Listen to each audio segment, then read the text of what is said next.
Okay, Christopher Peaks back here today with Brandon Mosley for our BCS State of Alabama podcast, and we've got a returning guest with us here today, the Honorable Mo Brooks, who represented Alabama's 5th District from 2011 to 2023. Congressman Brooks, you may not realize this, but do you know we've been doing these podcasts for 2.5 years now? That's super. Great. So I'll start off with the first question for you, Congressman. I kind of got a tough one here for you. I don't want you to think I'm putting you on the spot or anything, but I read your op-ed yesterday, and your comparison between Presidents Nixon and President Trump. When President Nixon came here, he was under investigation and he was trying to shore up support for Wallace. President Trump is just 100 days in to his administration. So far, it's not under investigation. Do you think that's a fair comparison? Well, yeah, I didn't talk about it in terms of investigations. And I also noted that there were significant differences between the two. And notwithstanding those differences, there are a lot of similarities, primarily the falling of public support. Now, Nixon's was off the chart, probably about 36 points net negative, favorable versus unfavorable rating. So that's perhaps the worst in presidential history. But at the same time, Donald Trump has lost 13 points in his favorable, unfavorable rating. And that is huge to have occurred in just a little over 3 months. Those were the primary similarities, but there are others that I could itemize if need be. But it's the coming to the state of Alabama, a state that you won by large numbers. Richard Nixon won in 1972 with the largest percentage of the vote as a Republican in history. Donald Trump did similarly well, not quite as well as Richard Nixon. He won by 30 or so points against Kamala Harris. And so they came to Alabama to try to resuscitate presidencies that, quite frankly, have not been doing well. Congressman, since President Trump's been in office, it's been rapid fire. I can't keep up with one thing from the next, but it seems like what's dominating the headlines right now is these deportees, are they getting due process? Can you explain, are they guaranteed due process under the law? Was President Trump violating the Constitution? Well, in my judgment, no, Donald Trump has not been violating the United States Constitution, because in my judgment, the only requirement is that there be a determination that the illegal alien is in fact a foreigner who is in the United States illegally. And I think that has clearly been established in every single one of these cases in which a person was ultimately deported. However, the courts, for whatever reason, are requiring much more than just the fact that the person has entered this country illegally or legally, but since that time, their visa has expired and they've become illegal. So no, I don't think the courts have a leg to stand on. I think the courts are wrong. I think they're erring for political reasons. Nonetheless, in a more general sense, the Supreme Court, in a somewhat harebrained way, has extended the due process rights to everybody who's in America, regardless of whether they're here legally or illegally. And I think that is a very bad decision that the Supreme Court has made, I think decades ago, but some considerable period ago. And I use as an analogy, people in America who've been convicted of crimes, they get denied their rights on a regular basis. The most important right that they're denied is their freedom. You know, we incarcerate them. We deny them their right to vote. So if we can do that to American citizens who have been found guilty of a crime, deny them basic rights in the United States Constitution, I would think that people who are here illegally should not have any rights under our Constitution. That's my view as to what the Constitution should read. Yeah, we should guarantee all those rights to American citizens. We should guarantee all those rights, perhaps, in my judgment, I would, but perhaps with people who are not American citizens, but who are here lawfully, they're our guests. We've invited them or we've permitted them to come, but I don't believe those rights should be extended to people who have invaded our country.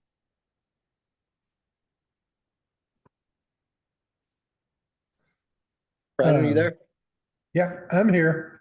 Congressman, you said that you're comparing Trump with Nixon.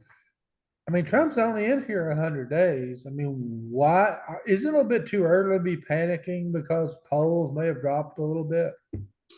Oh, absolutely not. And the Trump administration is already panicking.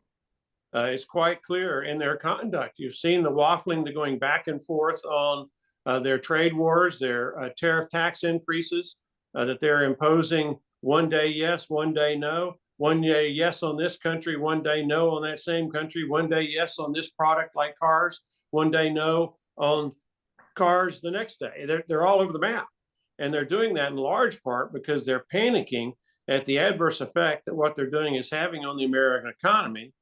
And they are also panicking because they don't know what to do next. And I'll give you an example, and it would be some of the elections that we've had. We've had 3 special elections. All have been unfavorable for Republicans. Now, we prevailed in 2 of them, but the margins of victory in 2 congressional races down in Florida were much, much, much, much smaller than what we're accustomed to having. And if we had that same kind of shrinkage in battleground races, we would have lost them. And then in the Wisconsin Supreme Court race, Republicans thought we had a fighting chance. But the Democrats were pretty clever. They made Elon Musk one of the major issues, and they won that one by a very wide margin.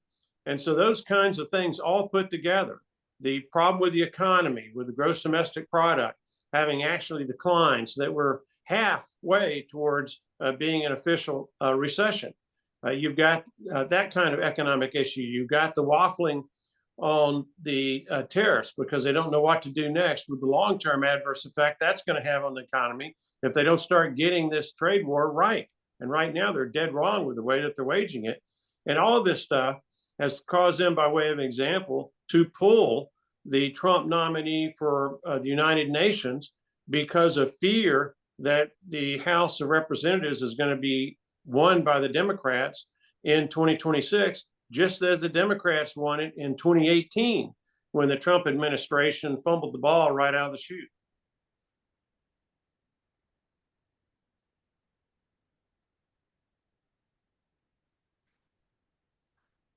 Congressman, in your article about the tariffs, it seemed, I don't want to misrepresent your position, but it seemed like what you were saying is we're going about this the wrong way. We're isolating our allies in this. Is that correct?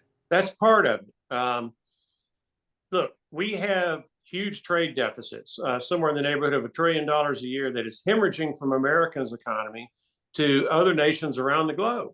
That hurts us and helps them. We just soon keep that money at home so that Americans could enjoy the benefits of that $1 trillion a year rather than foreign entities or persons enjoying the benefit of that $1 trillion a year. So we need to do something. And the best weapon that Donald Trump has at his disposal is tariffs. Okay, tariffs increase the cost of importing in the United States of America. But Donald Trump's people and Donald Trump himself, they have made very serious errors that are costing us. Now, the bottom line is this: if you're going to engage in a trade war because of the adverse effects on your economy, you better win it so that you get the benefit of having engaged in that trade war. And if you're going to have to win it, then you better use the best strategy that is possible. And the best leverage that the United States of America has in any trade war with any particular one country is the size of our economy versus the size of their economy. Now, in a trade war, both sides suffer consequences, okay? So initially, there is no winner. Both sides are losing.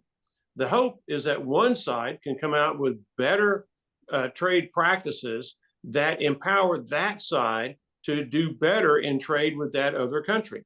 And the United States has tremendous leverage because our economy is far bigger than most any other country on earth.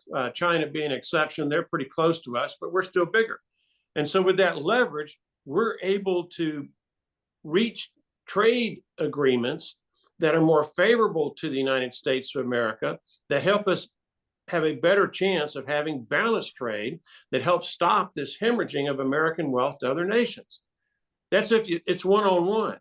But if you make it America versus the world, which is pretty much what the Trump administration has done, then we not only have lost that leverage that would have helped us to negotiate better trade deals, we have also given that leverage to our opponents. Because when you make it the United States versus the world, Well, of course, the world's economy is bigger than America's economy. So the world now has that trade advantage. And you've also encouraged these different countries that you're wanting to engage in a trade war with to unite on a common strategy so that they can defeat the United States of America in this fray. And Donald Trump, that to me is a huge tactical error, that you would suddenly go after everybody when you could go after one country, win it, immediately go after a second country, win it, immediately go after a third country, win it. And with the cumulative effect of those victories, that sends the message that we're determined to win, we're going to win. And so you might as well not fight with us and endure that kind of initial pain that you're going to endure when we cut off trade with you by increasing tariffs so high that we're no longer buying your products. So there are ways to win these trade wars, but all or nothing, all at once, and erratic as the Trump administration has been, those just simply are not the ways to do it if you want to prevail. But Congressman, if your goal, your long-term goal is to reshore manufacturing and agriculture and some of these industries that have gone overseas, if you just, let's say, declared a trade war with, Spain, yeah, it's going to hurt the Spanish economy and they're probably going to have to cave. But whatever it is you were trying to bring back from Spain, you would just import from China or Great Britain or Italy or someplace else. I mean, it wouldn't have the you can improve, on a one-to-one basis, you could improve the trade with that country, but don't you have to take on multiple countries at one time if your goal is to so raise prices that people have to start moving production here? Well, I think that there's some argument that can be made that you don't do one-on-one, the approach that I was suggesting, that instead your economy is strong enough to handle 2 or 3 or 4, some multiple, but you cannot extend that argument to the whole world. When you extend it to the whole world, then you're going to lose the fight.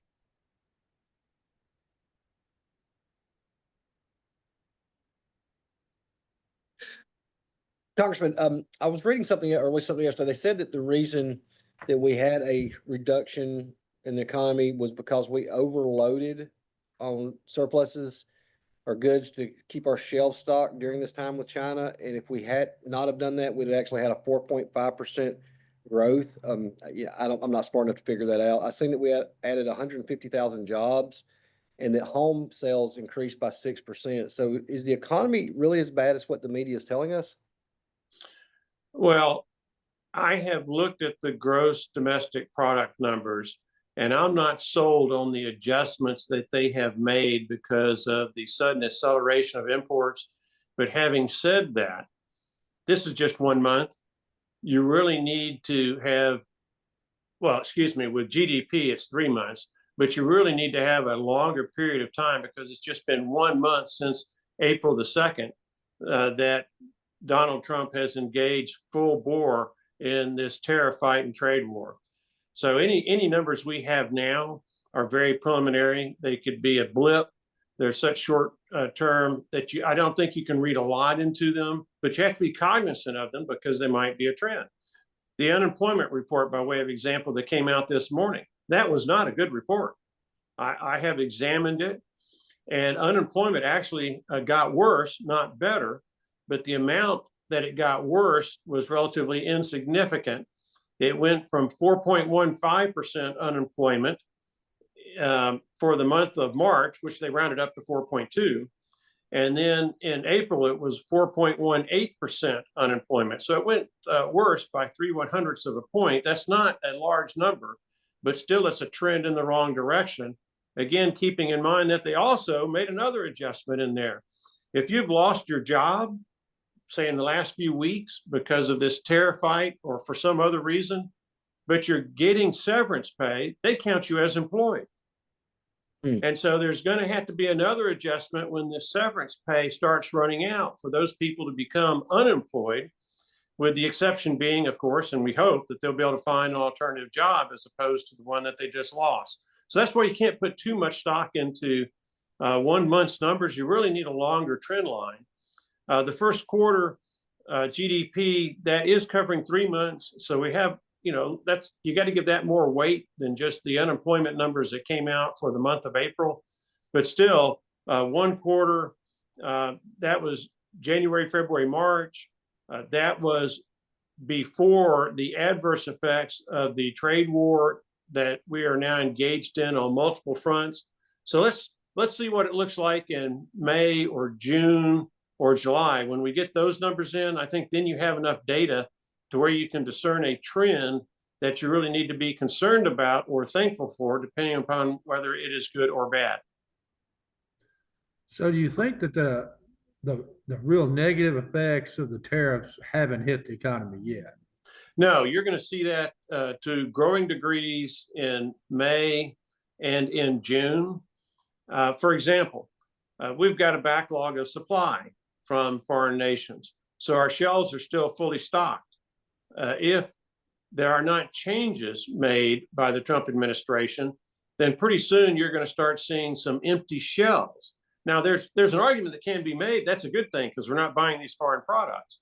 But it also means that the American consumer might not be able to buy any products, or the products that they buy will be much more expensive. Keeping in mind, we don't have a snap of the fingers or a magic wand that we can wave, and suddenly Americans are producing these products. That is not the way it works. It takes months, if not years, to increase productivity in an existing factory or to build a new factory to manufacture the things. And so that we want to replace, buy American as opposed to buy foreign. And that's one of the reasons why I think the Trump administration has also made a mistake in going full bore with these huge tariffs all at once. It needs to be phased in over a significant period of time so that the American manufacturing capacity is there. I'll use but one example. Medicines. That's pretty essential. Well, a lot of the medicines that we Americans consume to treat our illnesses are made in China.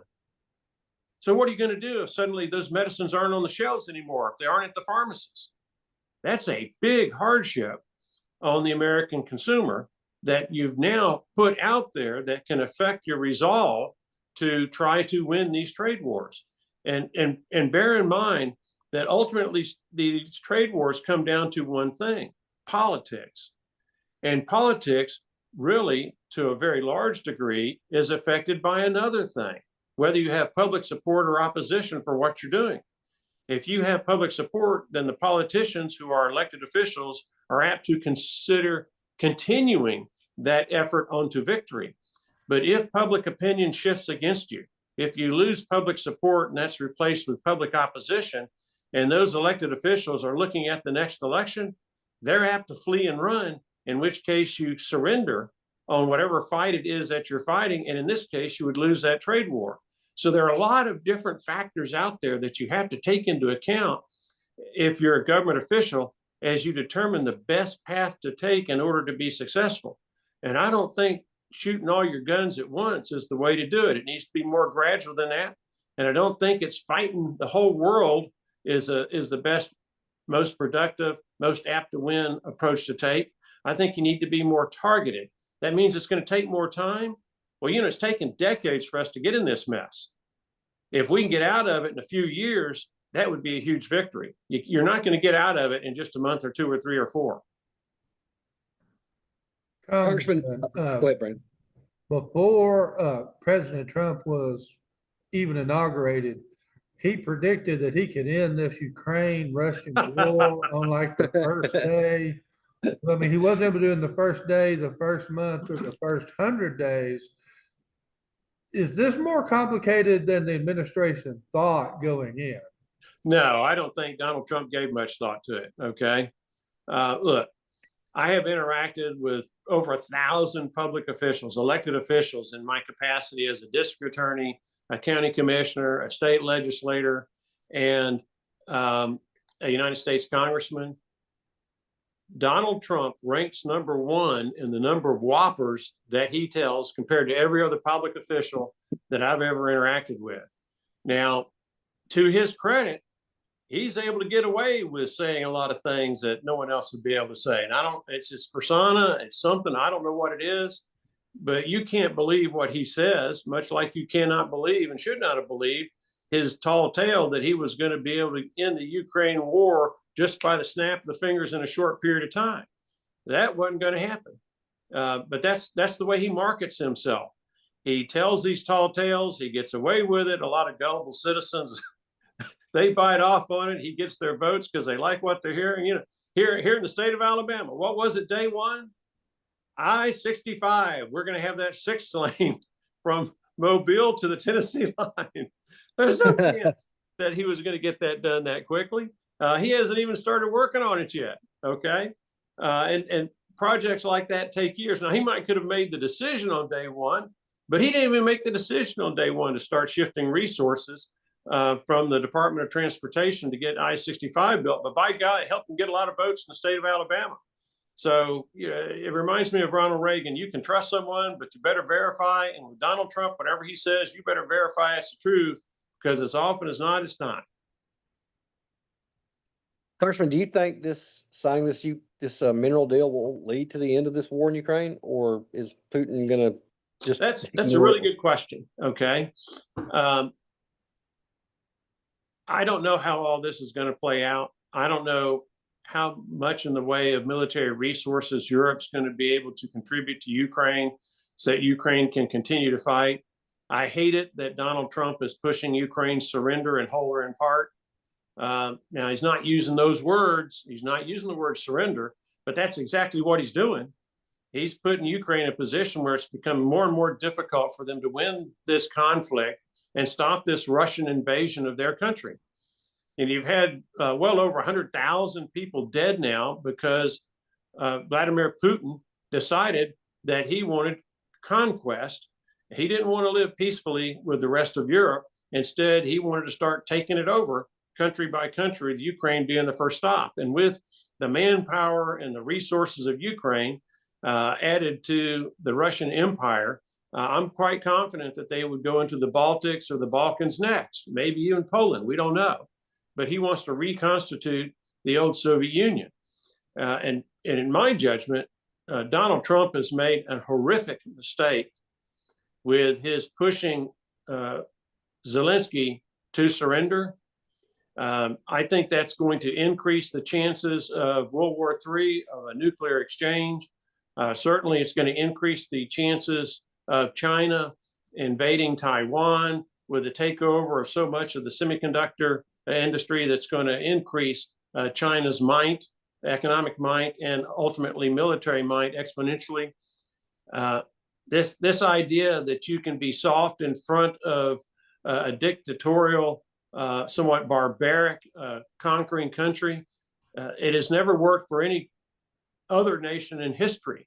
Appeasement has never worked.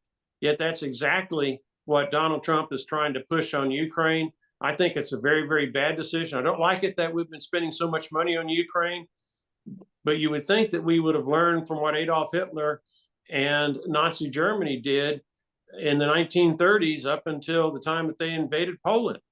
You know, it was 4 or 5 invasions or taking over of other nations' territory before the rest of the world figured out that this guy's serious about conquering Europe, and ultimately he delved into North Africa and into Asia.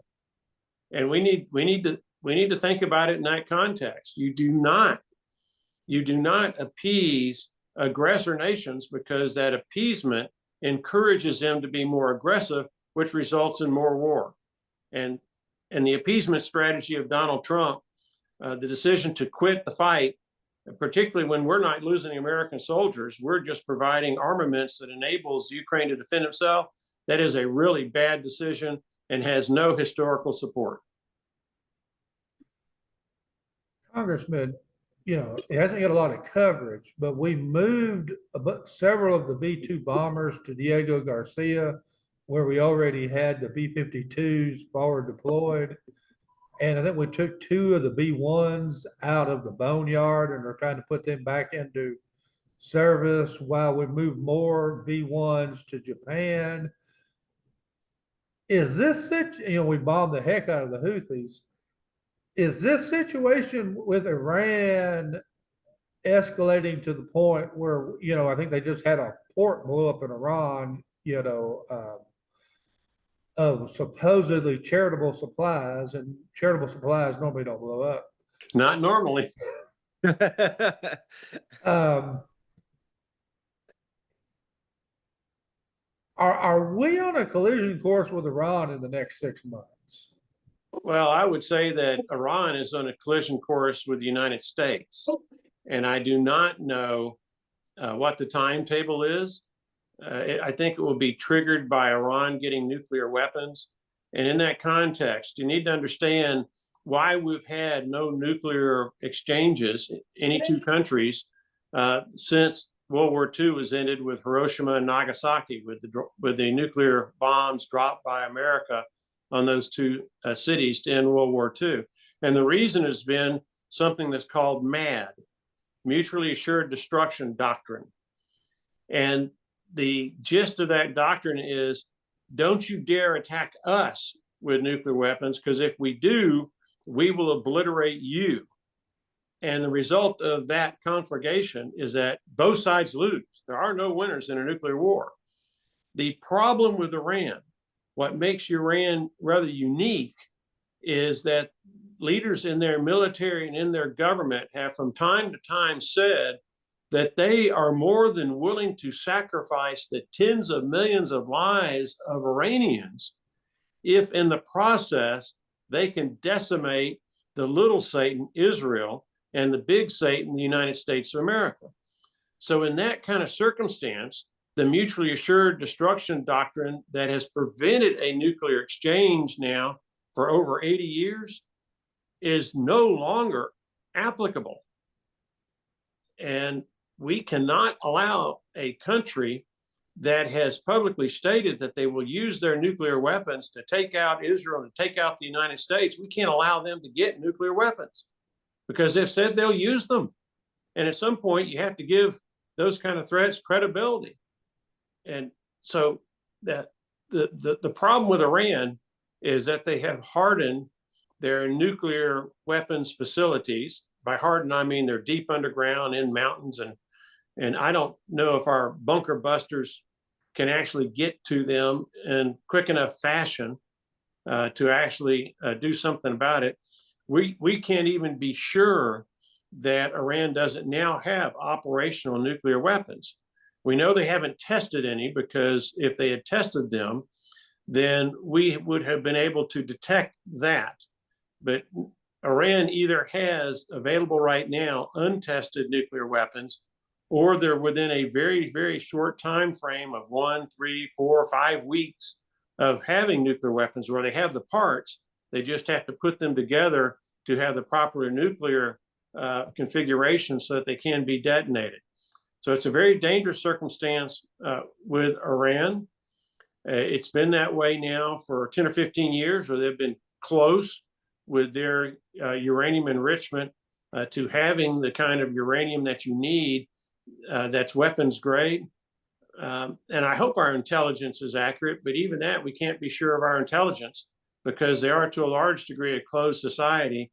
And certainly when you have these underground fortifications, it's very, very difficult to get intelligence out of those kinds of facilities. Congressman, we've seen a couple of signal leaks with the Secretary of Defense. Are they strategic to let them know what we're doing, or is this just the Keystone cops up there bundling this? Well, before you said it, that's what came to mind, that it was Keystone's cops. Okay? And I think that's the highest probability. And if in fact it was strategic, given all the embarrassment that the Trump administration has suffered from these leakages of classified information, I think at a very minimum, there'd have been hints that we meant to do it. But there, to my knowledge, have not even been hints. Everything I've seen suggests that it was accidental, not on purpose. But again, you never know with Donald Trump. He could say one thing today and the exact opposite tomorrow. He calls that the art of the deal. I call it something different. Congressman, in the last farm bill, Congress legalized hemp with the understanding that, you know, we were going to make paper and t-shirts and car pedal doors and all the kind of cool stuff you can make from hemp fiber. But what's actually happened is that people got into the business of harvesting the flowers and pulling CBD oil out of that. And then, you know, little home chemist guys figured out that they can, you know, take Delta 9, Delta 8, Delta 10, and the other psychoactive cannabinoids out of that CBD through distillation. And now we've got all kinds of these cool psychoactive products all over the place. Was this a backdoor recreational marijuana legalization that we just didn't realize it, or was Congress just didn't understand what they were doing? Well, let me give you an idea of where I come from as a general rule of thumb. I believe that the best, most effective government is your one that is closest to the people. So the best, most effective, most responsive to the people would be your cities and your counties. It's not that difficult to get a hold of your county commissioner or your city councilman or even your mayor or your chairman of your county commission. The next level of government that is best and most responsive to the people is your state government. You can usually get a hold of your legislators or your senators. Perhaps they're a little bit harder to get a hold of than your county commissioners and your city councilman, but not by much. Certainly the governor is a little bit more difficult to get a hold of than your mayor or chairman of your county commission. And then the worst place to govern is the federal government, because it's so much more difficult for citizens to actually get a hold of their congressmen or senators. Probably they can get a hold of them, but a lot harder than a city councilman or county commissioner. And getting a hold of the president of the United States is vastly more difficult than getting a hold of your governor or your mayor or your chairman of your county commission. So as a consequence, I want governance as much as possible to be taken out of the hands of the federal government and put to the states, and at the state level to have local control where your cities and counties can do what they think is best. I believe that is also consistent with the 9th and 10th Amendments to the United States Constitution. So when you talk about all of these drug laws, I personally believe it would be better, perhaps with the exception of interstate transport, when you've got two neighboring states, both of which say it's illegal. You might have some federal government intervention there just because it's interstate. But otherwise, I think the federal government ought to be getting out of this as much as possible. Perhaps we can assist when you've got a border state and the narcotics are shipped in from a foreign nation, where the federal government with the DEA can assist with intercepting transports from out of the country into the country. But the states ought to be the ones that decide what they want to make legal and what they want to make illegal, and under what circumstances for each of them. So I don't have a problem with the federal government diminishing its role in the drug trade, although there's a better argument for them being involved when you're talking about interstate transport or importation into the country. That tends to be an area where you really need the federal government resources to be better able to control whatever the states determine is legal or illegal. So back to your original question, I don't see a difficulty with the federal government reducing its role with respect to marijuana and deferring to the states what their citizens believe is best for them. Personally, if I was in the state legislature, I wouldn't vote to make marijuana legal. I think that the medical information that has been evolving over time, the studies strongly suggest that marijuana has far more difficulties or side effects, harmful side effects, than we thought even 10, 20, 30 years ago. But that's my personal opinion. And whatever the states decide, that's their decision. And if their citizens like it or don't like it, it's up to them to elect people to their legislative bodies that are accord with their own views, whatever they may be.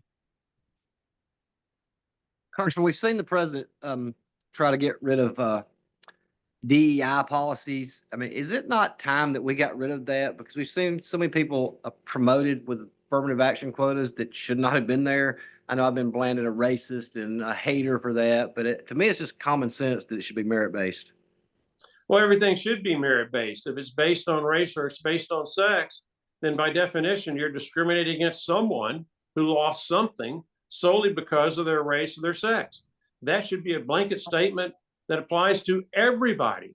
We don't want anybody in the United States of America to be discriminated against because of their race or sex or other inherent physical attributes that they have no control over. Conduct's an entirely different thing. You can discriminate against people because you don't like some of the conduct that they engage in. But we should not be discriminating against people because of things that they are born with, things over which they have no control, such as their chromosomes or their skin pigmentation. That is wrong. So I guess, Congressman, oh, sorry, go ahead, Brandon. Congressman, President Biden declared special status for Venezuelans, and now the court has blocked President Trump from being able to undeclare their special status so that they can be deported. So now he's had to go to the Supreme Court. Well, the courts are wrong. And the biggest failure in our Constitution, aside from slavery, which was a necessary one at the time if you were going to have the United States, if you get into the dynamics of how the Constitution was drafted and the Great Compromise and all that stuff, but it was a bad decision regardless.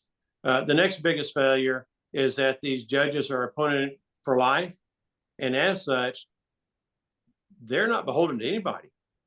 You talk about kingdoms and dictatorships. Well, these judges in their own little fiefdoms, they're kings and they're dictators, and that's wrong. We need to have people who are mindful of the limits of the United States Constitution, who are mindful of the wishes of the American people that pay their salaries. So I wish that part of the United States Constitution would be changed. You can make an extended period of time, because otherwise you might have difficulty in getting your best and brightest lawyers to take those jobs, maybe a 5-year term or a 10-year term. But each of these judges ought to be reviewed on a regular basis to determine whether they remain qualified. And as a part of that qualification, their decision-making process ought to be scrutinized. But nonetheless, this is one area in my judgment where the judges have been wrong, and they've probably been wrong for political reasons rather than legal ones. But nonetheless, what do you do about it? You take it to the Supreme Court, but as it become more and more apparent day by day, the Supreme Court is just as hyper-partisan as our legislatures and our Congress. Congressman, I want to touch on something, a point you just made when you said about people who, I guess, their actions or stuff. You know, the other day I was on a Facebook thing. Somebody said, you don't know what it's like to be oppressed because of your sexuality. I said, well, if you didn't broadcast this to the world about your depraved lifestyle, it wouldn't happen. I mean, is that what you're talking about? These people, the LGBT community that's taking up half the alphabet that goes up every June? And there are consequences for conduct. Everybody does something at some point in their lives that offends somebody else. That's just a part of living, okay? If you don't like the adverse reactions that you're getting from your peers, from your conduct, then you have to make the decision on whether you want to continue to engage in that kind of conduct. And if you do, fine, go ahead and do it, understanding that some people might want to ostracize you, might not want to be around you because you make them feel uncomfortable. I could be wrong, but I suspect that my conduct has made a lot of people uncomfortable, okay, over the years with some of the votes that I've cast or some of the statements that I've made. And I respect the right of people to be mad at me or upset with me when they disagree with me, but that goes with living. And that's the same thing for people in their daily lives. The things we ought to stop discrimination about, the things that ought to be illegal to discriminate on the basis of, are the things that we're born with that we have zero control over. And that's where I'm talking about the sex that you're born with or the skin pigmentation that you're born with. But everything else, just about, there might be something I'm missing, but just about everything else, that's your responsibility. And if you make a decision that creates adverse consequences, well, it was your decision. So you're the causing factor in those adverse consequences, not the people who don't like it. I mean, if you tattoo a swastika on your face, yeah, maybe you're not going to get some jobs. Yeah. That's a good point. That's an excellent point. Now, unfortunately for that person, that might be an inherent characteristic that that person now has for a long period of time, because those tattoos are sometimes very difficult to totally remove. But it was his or her decision to put that swastika on their forehead, not the people who are offended by the swastika on the forehead or who question whether they want to associate with a person who has a swastika on their forehead out of fear that that person might do something violent. So, yeah, people need to start owning up to the consequences of the things that they themselves do. Congressman, on another changing topics here, you know, you were in the state legislature for what was it, 4 terms? I was elected 4 terms, but I didn't stay the full 4 terms because I was appointed by the governor to be district attorney of Madison County. Understood.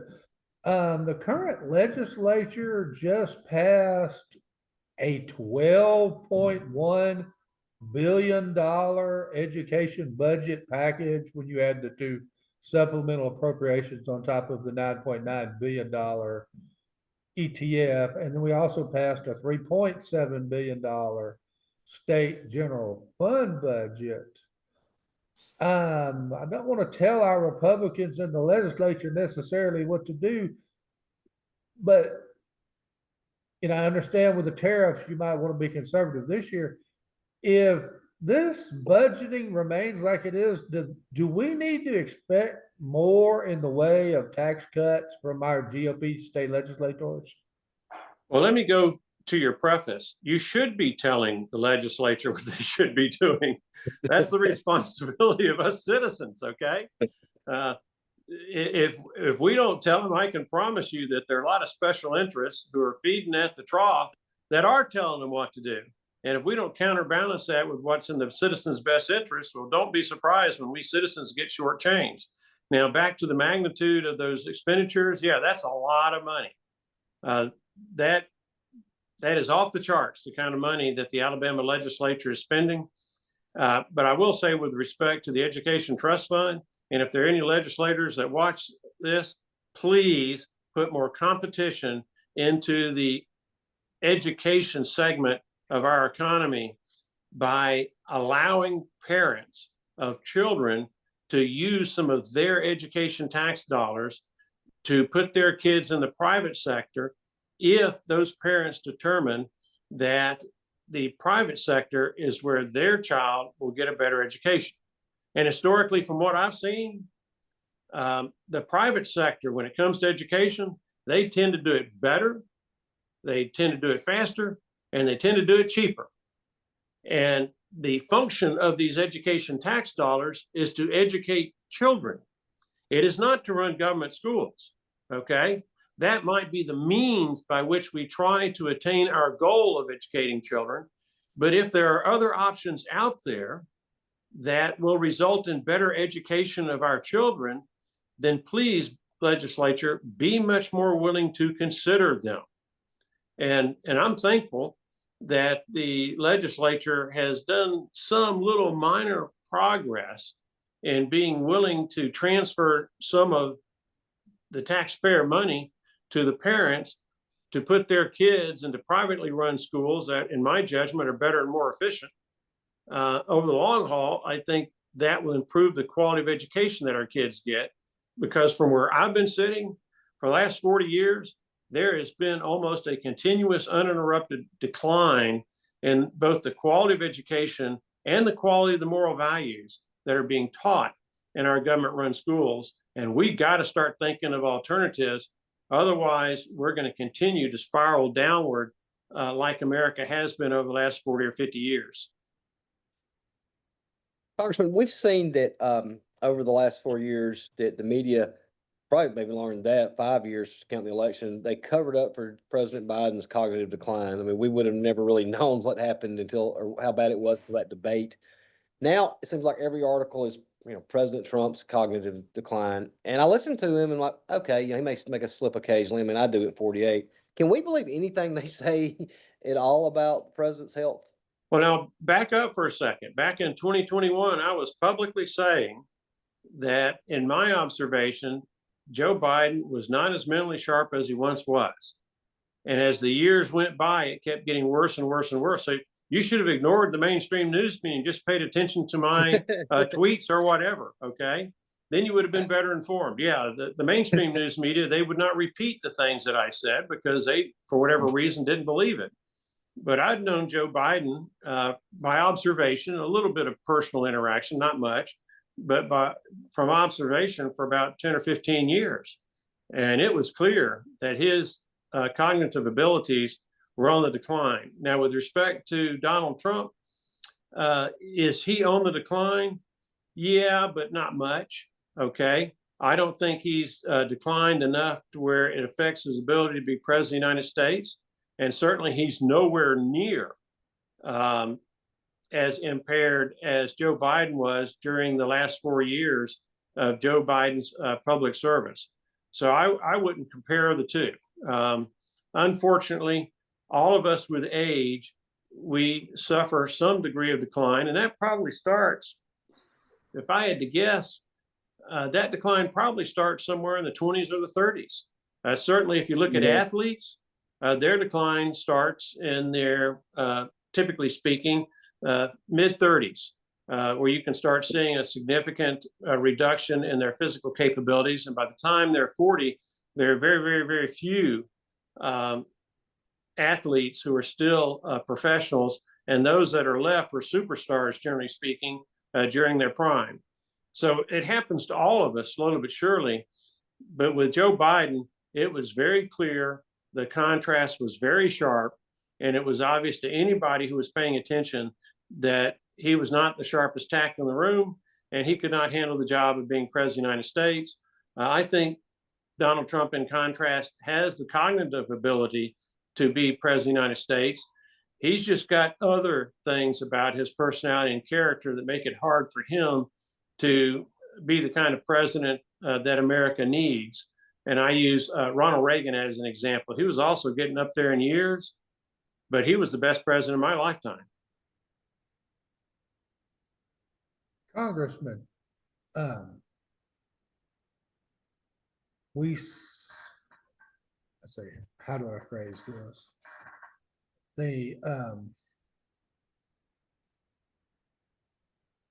We've got a $7 trillion in federal spending with a $5 trillion in federal, income. Yeah, those are rounded off numbers, but that's about right. And we're spending $1 trillion in interest on the debt. So about half, again, that's rounded off. You can't reduce because it's pretty much fixed what you have to pay to service your debt. I wish that's the case. It's not. It's getting worse.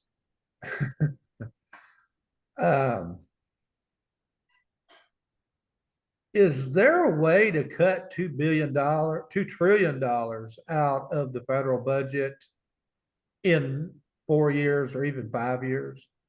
Oh, absolutely. It would be difficult. I think it would be economically wiser to do it over a 5 to 10 year period. But to do that, you have to have a president of Congress that's dedicated to that purpose over a 5 or 10 year period. But is it possible? Absolutely. Particularly when the alternative is you cut $4, $5, $6, $7 trillion out of our spending. Now, people may go, what? Well, what I'm talking about is this.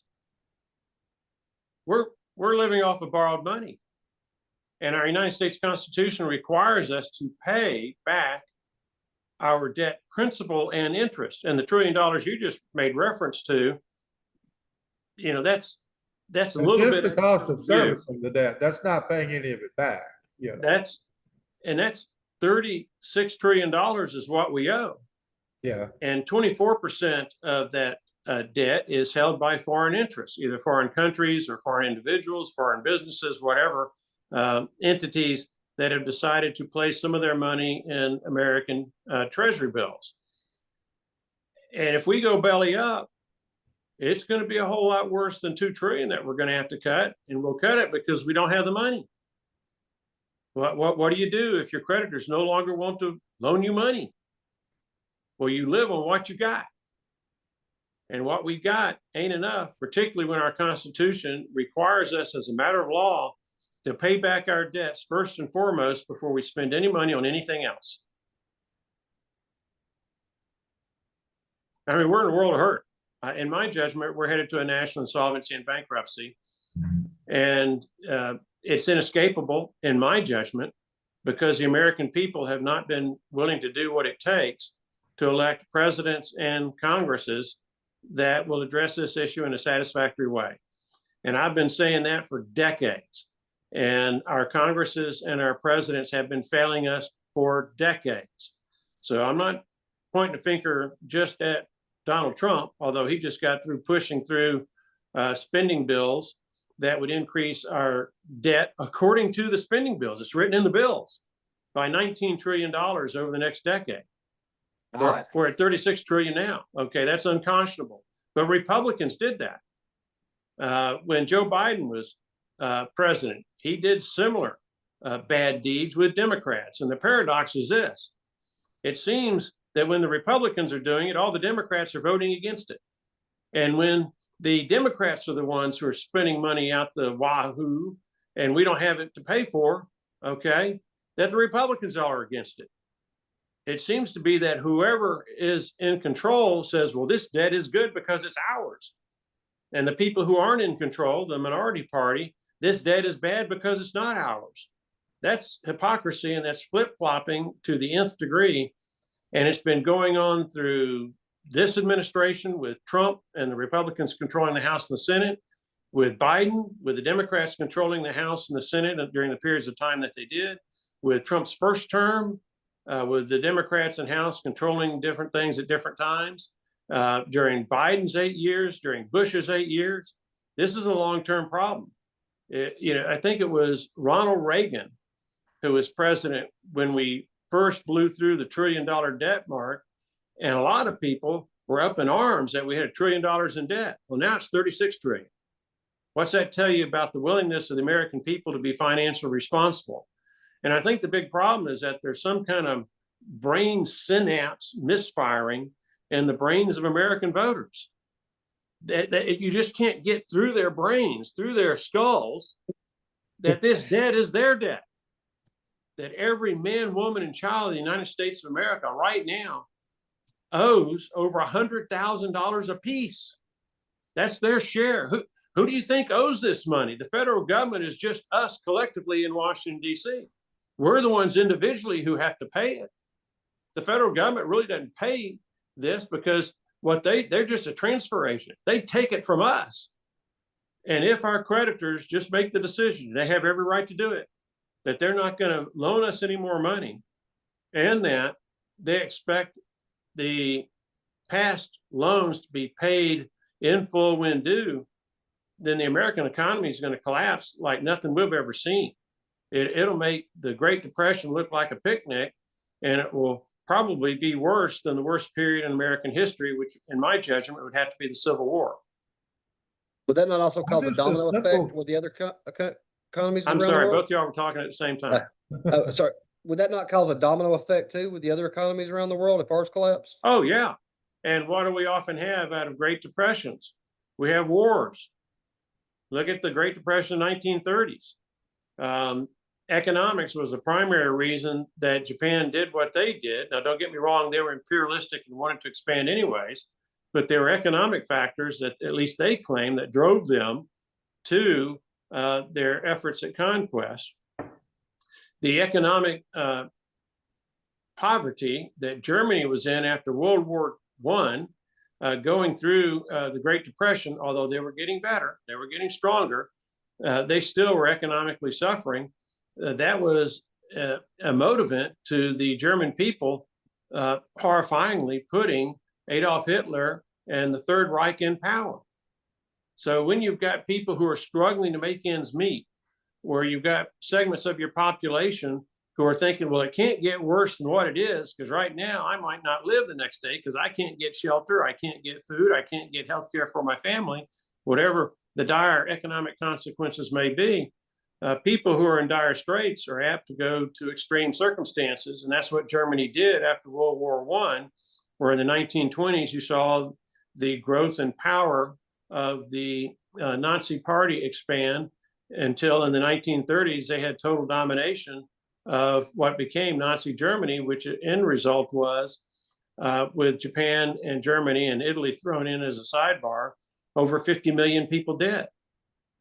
So yeah, we got to worry about it. There are cascading effects to America's economy collapsing, and it would not be confined just to the United States. It would have ripples worldwide. And Republicans have a talking point that, yes, I want to cut the waste, fraud, and abuse, which would be a good thing if we were able to do it. But I'm just a simple country reporter, and I start knocking these numbers down. And if you take the trillion that we have to pay, which is servicing the debt. That's about 20% of our total revenue. Yeah, that takes 20% of our total revenue.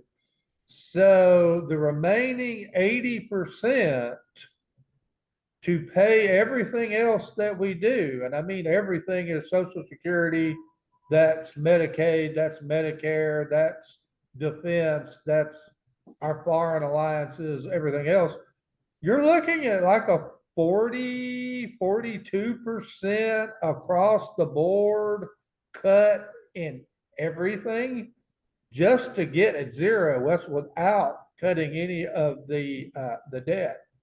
That's a lot more than waste, fraud, and abuse, but you don't see anybody really at all talking about that. Well, I don't give any credibility to substance to Doge or to the waste, fraud, and abuse argument because of the spending bill that the Republicans and Trump just got through passing.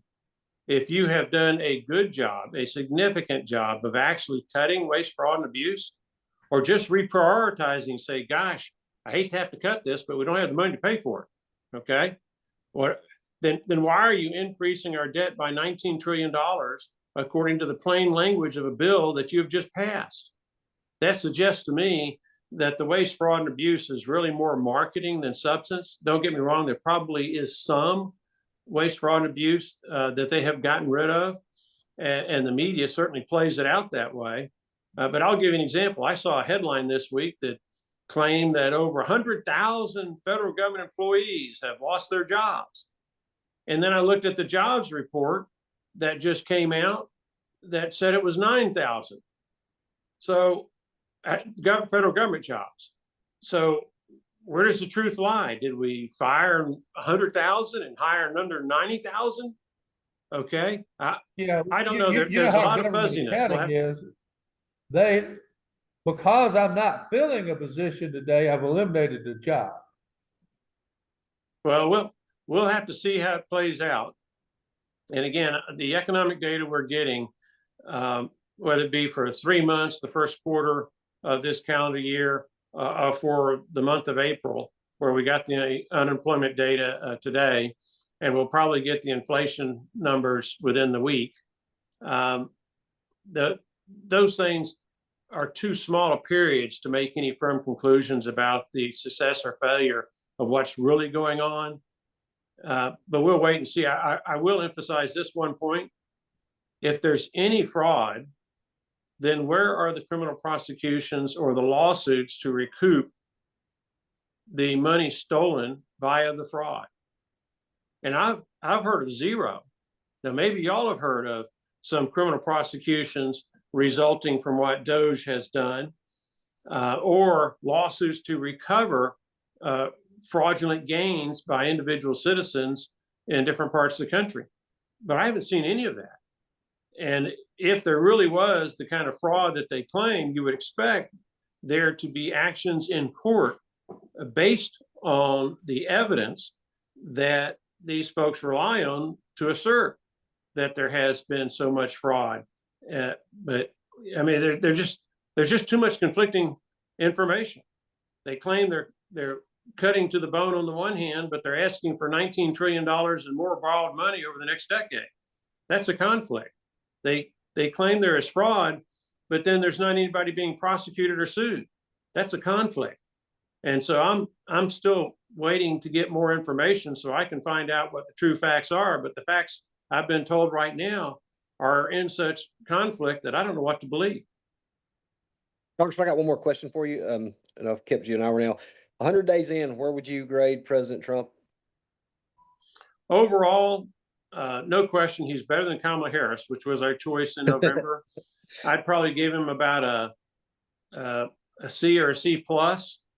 And you know, I'm like my mom. My mom was a tough grader, and I'm a tough grader too. Okay, the only A I would give during my lifetime would be maybe Ronald Reagan at an A minus or a B plus, and he's the best president during my lifetime. So when I give Donald Trump a C or a C plus, please understand where I'm coming from. On the trade wars, to break it down so that I'm not just averaging everything, but on the trade wars and the tariffs, I'd give him a D. He's motivated by the right goal, but the tactics he's using, I think, are the wrong ones, and they increase the risk of us losing these trade wars. On border security, keeping people from coming in, I would give him a B or B plus. I wouldn't give him an A unless he stopped all of it. And he hadn't stopped all of it. He might have earned an A minus, somewhere in that ballpark. In deporting people, I'd give him a C or a C minus, maybe a D plus. You know, the one thing about Donald Trump, he is the most effective politician I've ever seen at self-promotion and destroying the reputations of his opponents. I've never seen anybody better at doing those two things than Donald Trump. And part of self-promotion is taking stuff that has occurred and making it look bigger and better than it is, okay? And so he's done that with, in my judgment, deportations. To put it into perspective, if you wanted to solve the problem, if the problem is illegal aliens coming across our border and illegal aliens who are already here committing crimes, taking our jobs, suppressing our wages, if that is the problem, then you have to average about 100,000 deportations a week for 4 years to actually fix the problem. And to me, if you've got a problem, the challenge is to fix it. And Donald Trump, again, the numbers are all over the map. So you don't know how much is self-promotion that is hype, because Donald Trump does have a tendency to exaggerate, and that's putting it kindly. But the hype has him somewhere around 10,000 a week, deportations, maybe 15,000, maybe 5,000. Again, there's a variance depending on what source you look at and what they in turn look at as they give you numbers on deportations. And when you need 100,000 a week, whatever it is, it's a failing grade. Don't get me wrong, it's better than Kamala Harris, but she was failing too. If we look at moral values, well, on some things, Donald Trump's done fairly good, but on honesty and integrity, on ethics, he's a D or an F, and that's troubling. But there are other things he's done on other moral values issues that are good. So that's why I give him a C or a C plus overall. He's got a passing grade, but really my grade doesn't matter. What counts is the grade of the American people. And if you go to Real Clear Politics, which I check in on almost daily, they average out what they believe are the reputable polls that are outstanding, that have come in recently. And they typically will average out 10 or 15 of these polls. And if you want to pick out any one of them, you can pick out one and see the history of that particular poll. And that's good for trend lines, because now you've got the same polling organization using the same methodology, and that gives you a little bit better confidence in the direction because of which direction their polling is, as opposed to comparing, say, Gallup versus Economy YouGov versus Rasmussen versus ABC or NBC. They all use different methodologies, so you're going to expect different results because of the different methods they use to collect those results. And the public evaluation of Donald Trump right now is a D at best. The latest is 7 percentage points more of the American people have an unfavorable perception of Donald Trump's job performance than have a favorable perception. That's upside down. And generally, when you're below zero, that's a failing grade in anybody's book. So that's, if I were in the White House, that's what I would be concerned about. And I'd try to reverse those numbers. Donald Trump was +6 favorable job performance back in January. So wow. He's had a pretty significant 13-point drop from 6-point favorable net to 7-point unfavorable net.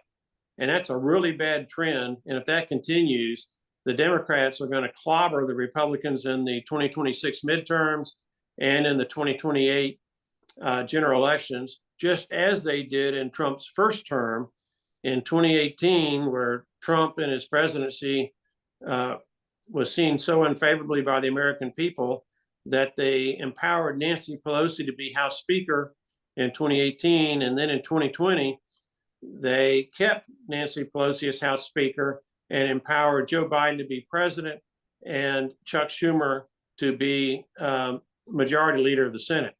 So the Trump administration has to reverse these numbers, or else there's going to be hell to pay for conservatives and Republicans in the next set of elections.